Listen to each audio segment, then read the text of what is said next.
Os senhores Aluado, Rabicho, Almofadinhas e Pontas apresentam o Caldeirão Furado. Oi!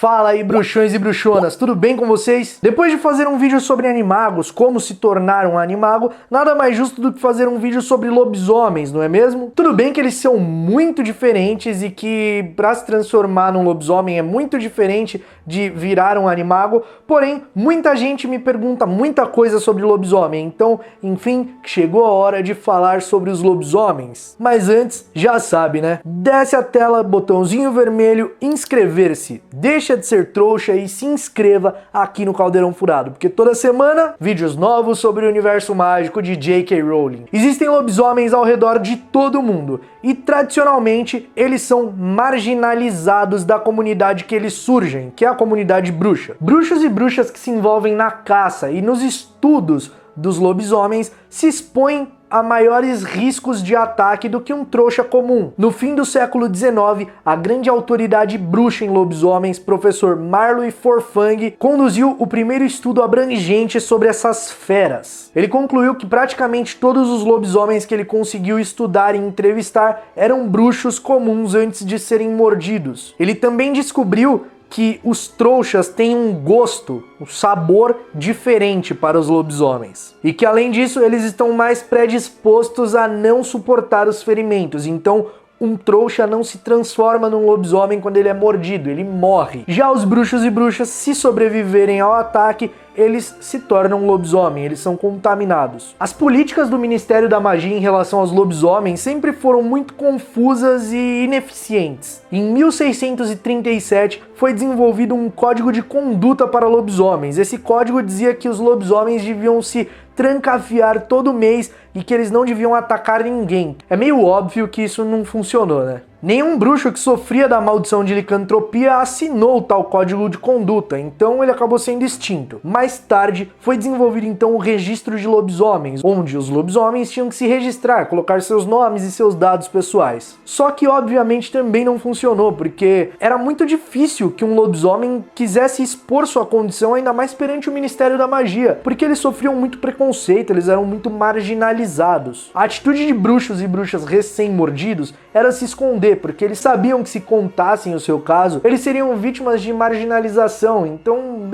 por que eles falariam? Imagina você ser colocado à vergonha e ser forçado ao exílio. Para contrair a licantropia, que é a condição de se tornar um lobisomem, né, a doença, o vírus, vamos dizer assim, o bruxo ou bruxa precisa ser mordido por um lobisomem que esteja na sua forma. Ele tem que estar transformado, tem que estar na sua forma lupina, em lua cheia. Nisso, o bruxo ou bruxa mordido acaba sendo infectada. A contaminação ocorre através da saliva quando ela entra em contato com o sangue. Os vários mitos e lendas trouxas que envolvem lobisomens são falsos. A maioria deles são falsos, embora alguns tenham algumas frações de verdade. Por exemplo, a bala de prata. Na lenda trouxa, nos contos, a bala de prata é usada para matar lobisomens, mas isso não funciona com lobisomem de verdade, não. O que funciona é, se o pó de prata, junto com o dítamo, for colocado na ferida recém-feita por um lobisomem, aí ela para de sangrar, ela fecha mais facilmente e o bruxo ou bruxa não corre o risco de morrer, de sangrar até morrer. Embora se tenha conhecimento que muitos bruxos e bruxas imploram pela morte ao serem atacados por lobisomens por não ter que viver nessa condição. Na segunda metade do século XX surgiram várias poções foram inventadas a fim de curar a maldição de licantropia, mas nenhuma delas funcionava tão bem quanto a poção de matacão. A poção de matacão não cura o lobisomem. O lobisomem se transforma, ele passa pela transformação, o bruxo, né, ele passa pela transformação, fica na sua forma lupina, porém ele fica um lobisomem sonolento, ele não ataca, ele perde os seus instintos. Mas ela tem que ser tomada regularmente e os ingredientes são muito caros, por isso nem todos têm condições, assim como Remo Lupin não tinha condições. Inclusive ele só aceitou trabalhar em Hogwarts porque o Dumbledore ofereceu um estoque incontável de poção matacão para ele, para que ele não tivesse problemas, não tivesse transformações tão dolorosas e não corresse o risco de atacar ninguém. Ele parou de tomar a poção porque o Severo Snape parou de dar pra ele. Lembra no livro quando ele tá dando a aula sobre bicho-papão e o Neville tem medo do professor Snape e o bicho-papão dele é o professor Snape? O Neville não usa o feitiço ridículos e o bicho-papão Snape fica com as vestes, com as roupas da avó do Neville?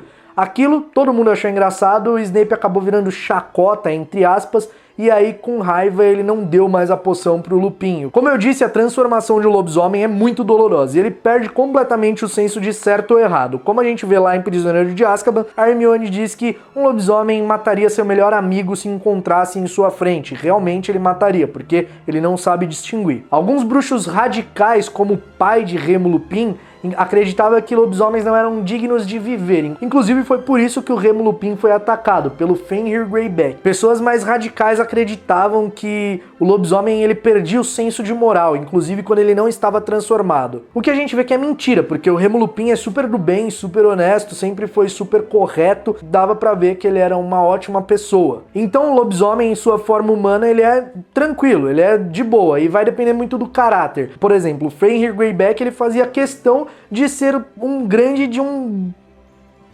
o tempo todo, mesmo quando ele não estava transformado, ele mantinha suas garras afiadas e atacava as pessoas, mutilava, porque ele tinha prazer com isso. Como eu disse, para um bruxo ficar infectado, ele tem que ser mordido por um lobisomem transformado, certo? E o que acontece com um bruxo que é mordido por um lobisomem que não está na sua forma lupina? A gente vê o que acontece com o Gil Weasley, certo? Lá em Enigma do Príncipe, o Fenrir Greyback ataca ele e todo mundo fica morrendo de medo, todo mundo acha que ele vai virar um lobisomem, só que ele não vira. Ele simplesmente fica com um gosto parecido com o de lobisomens, ele começa a sentir uma grande preferência por carne crua. Só que é só isso, nada a longo prazo, nenhum dano a longo prazo. Eles também ficam com marcas, né? As marcas causadas são duradouras, ficam pro resto da vida, mas é só isso, ele não contrai a doença e ele não passa a se transformar em lobisomem. Existe uma característica muito curiosa sobre os lobisomens, que é a seguinte: quando dois lobisomens se encontram e acasalam na lua cheia, o resultado é uma ninhada de lobos. Só que assim, é uma ninhada de lobos mesmo, não de lobisomens, de lobos com aparência praticamente igual a dos lobos comuns que a gente conhece, só que com uma inteligência muito elevada. É óbvio que isso é extremamente raro de acontecer, e se tem registro de apenas 2 acontecimentos na história, sendo que um deles, uma ninhada foi solta na Floresta Proibida com a gentil permissão de Alvo Dumbledore. Esses lobos cresceram, ficaram muito bonitos, ficaram muito inteligentes e alguns deles ainda vivem lá na Floresta Proibida, o que deu origem àquela história que existem lobisomens na floresta. É óbvio que nenhum dos professores, nem o Dumbledore, nem o Hagrid mesmo, desmentiu essa história, porque era extremamente desejável aos olhos deles que os alunos ficassem longe da floresta. Então é isso, bruxões, eu espero que vocês tenham gostado, espero que vocês tenham aprendido um monte de coisa nova nesse vídeo aqui. Se isso aconteceu, deixa teu like aí, porque ajuda bastante o canal. Como eu disse lá no começo, deixa de ser trouxa e se inscreva, ative as notificações, porque aqui toda semana vídeos novos sobre o universo mágico de J.K. Rowling. Aqui tem muito conteúdo, muita informação, muito jogo, muita brincadeira, muita coisa legal. Você não vai se arrepender. Não se esqueça de acessar a loja aqui do canal. Vários itens colecionáveis com um preço muito bom para você. O endereço está aqui na descrição, é www.ocaldeirão.com.br. Nós nos vemos num próximo vídeo. Fiquem na paz e mal feito feito. Au!